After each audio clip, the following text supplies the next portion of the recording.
Alors effectivement, j'ai fait des études qui n'étaient pas forcément spécialisées dans la banque. J'ai fait des études qui m'ont amené à travailler dans la banque.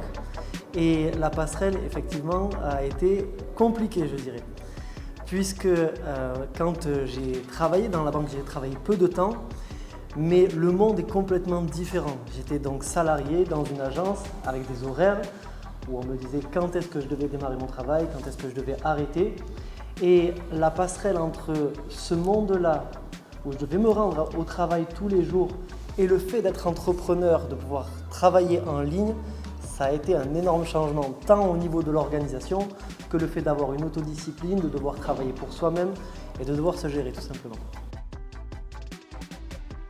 C'était le fait, dans le monde du salariat, ce qui me peinait, c'était le fait de ne pas pouvoir forcément faire les actions que je souhaitais, c'était le fait de ne pas avoir de liberté.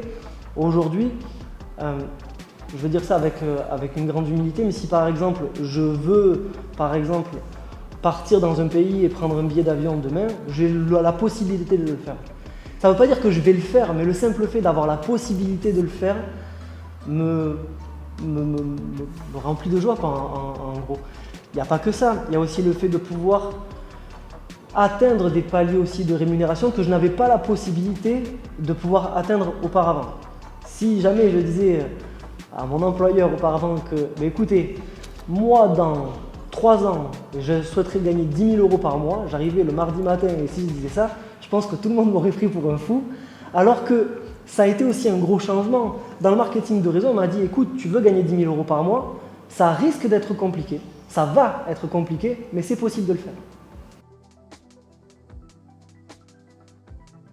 Moi, personnellement, donc, j'ai démarré le marketing de réseau et chez MWR Life le 2 août 2018.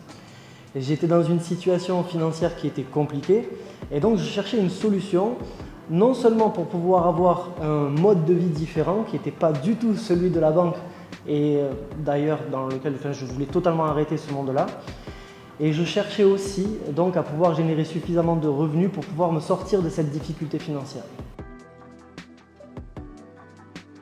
Le monde de la banque, c'était pour moi un monde où c'était beaucoup de chiffres, il y avait beaucoup moins d'humains je trouve que dans le marketing de réseau, même si on côtoie énormément de personnes aussi à la banque quand on est à l'accueil d'une agence et qu'on fait aussi et qu'on a une relation commerciale avec les clients.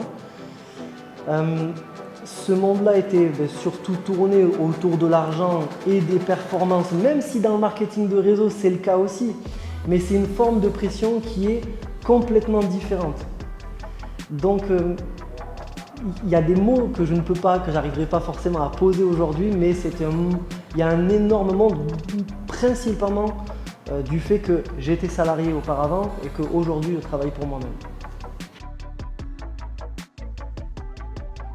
Alors ce qui m'a amené à franchir ce pas de la banque jusqu'au monde de l'entrepreneuriat, malgré les études que j'avais faites pour pouvoir avoir, je pense, un bon poste par la suite, c'était le fait de vouloir une certaine liberté dans mon action de travail et d'avoir une certaine liberté aussi dans le fait de pouvoir aller chercher plus de revenus que ce que j'avais auparavant. Alors effectivement, ce n'est pas forcément quelque chose qui est simple quand on travaille pour soi-même parce qu'il faut avoir une certaine discipline dans notre action, il faut avoir une envie particulière, il faut savoir pourquoi aussi on fait cette activité, il y a énormément de choses à apprendre, que ce soit dans l'entrepreneuriat avec MWR Life, mais je pense que dans toutes les formes d'entrepreneuriat. Il y a des choses à savoir, il y a des compétences à avoir et aussi je pense que cette discipline au fur et à mesure du temps est importante pour pouvoir avoir du résultat. Alors, je pense que la discipline qu'il faut avoir, elle est propre à chacun. Il y a des personnes, leur discipline, ça va être d'avoir une routine le matin pour être dans de bonnes conditions, pour pouvoir, par exemple, faire des présentations dans de bonnes conditions. Et certains, leur discipline, ça va être de faire du sport pour pouvoir être ensuite dans de bonnes conditions. Chacun va avoir sa propre discipline, mais chacun doit trouver sa propre discipline dans l'action pour pouvoir avoir les meilleurs résultats possibles. Alors oui, on dit discipline parce que c'est pas une discipline, je dirais, en soi-même, mais c'est plutôt être discipliné. dans les actions.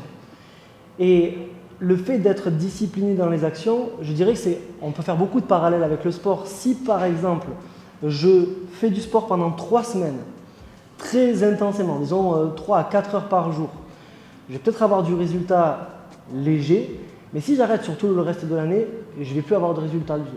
Alors que si j'ai la discipline de faire 30 minutes de sport pendant toute une année, je pense avoir beaucoup plus de résultats que sur le premier exemple que j'ai donné. Et je pense que c'est la même chose dans l'entrepreneuriat. Il vaut mieux faire des actions régulières et petites au fur et à mesure du temps, plutôt que beaucoup d'actions pendant une semaine et plus rien après. Pour moi, la régularité est une des clés du succès parce qu'on a tout un tas de clés du succès, mais la régularité en fait partie parce qu'on peut avoir des hauts, des bas, on peut avoir des moments où on est en meilleure forme, on peut avoir des moments où on est en moins bonne forme, de la même façon, pareil comme un sportif. Mais la régularité fait qu'on performe au fur et à mesure du temps. Alors, c'est même pas l'histoire d'une journée, de 2 ou de 1 mois. Parfois, on peut s'obstiner pendant des années sans avoir de résultats et par la suite avoir énormément de résultats. Personnellement, quand j'ai démarré dans le marketing de réseau et chez MWR Life, j'ai pas eu de résultats pendant 6 mois. Il y a plein de facteurs, je pense, qui ont été la cause du fait de ne pas avoir de résultats. Peut-être ma discipline, peut-être le fait de ne pas me former, peut-être le fait de ne pas être coachable aussi, de ne pas écouter les bons conseils, et peut-être tout aussi en même temps. Mais c'est justement parce que je n'ai pas abandonné pendant cette période-là, et parce que j'ai quand même été régulier dans des actions qui étaient peut-être des mauvaises actions, mais dans des actions quand même, c'est ça qui a fait que j'ai pu avoir du résultat par la suite. La raison pour laquelle je n'ai pas été découragé, c'est parce que je ne voulais plus du tout retourner dans la vie que j'avais auparavant qui ne me correspondait pas du tout. C'était soit je réussissais dans ce domaine-là, soit je ne savais pas du tout ce que j'allais pouvoir faire de ma vie. Donc, je n'avais pas le choix. On appelle ça aussi le pourquoi, la raison pour laquelle on fait ces actions-là. Et quand on a une énergie en soi de se dire c'est soit je le fais, soit je ne sais pas quoi faire de ma vie, et ça nous donne une énergie qui est immense pour pouvoir y arriver. C'est vrai que la situation dans laquelle j'étais avant, c'était pas une situation qui me convenait à moi. Il y a énormément de personnes qui sont salariées et qui sont très heureux de faire le métier qu'ils font. Mais pour les personnes qui sont dans la même situation que moi, je dirais qu'il ne faut pas rester dans cette situation-là. Parce qu'on va tenir 1 an dans cette situation, 2 ans, 5 ans, 10 ans, mais au bout d'un moment, je pense que les gens pètent un câble aussi à cause de leur situation personnelle et de faire quelque chose qu'ils n'aiment pas dans leur vie. Donc, je pense que la chose la plus importante, c'est de trouver ce qui nous rend heureux dans notre vie. Et quand on fait quelque chose qui nous rend heureux, forcément on performe au bout d'un moment. Je pense que ma personnalité a changé, ou alors je pense plutôt qu'elle était enfouie. C'est-à-dire qu'auparavant, j'étais quelqu'un qui était timide, qui n'arrivait pas forcément à parler devant 5-10 personnes. Faire une présentation, ce n'était pas forcément quelque chose de possible pour moi. Je me rappelle de mes premières où j'arrêtais pas de bégayer. Tout simplement parler de business, avoir une compréhension peut-être globale d'une entreprise. J'en avais eu grâce à mes études, mais j'ai pu arriver à avoir davantage de compréhension grâce au marketing de réseau. Tout ça a fait que ça m'a changé. Du fait, parce que j'ai dû présenter, j'ai commencé à parler devant des gens. Ça a été une énorme sortie de zone de confort de devoir faire ça. Et même, je dirais qu'aujourd'hui, ce n'est pas forcément quelque chose de facile. Quand je dois parler devant des gens, j'ai toujours le cœur qui bat à 10 000. J'ai toujours peur.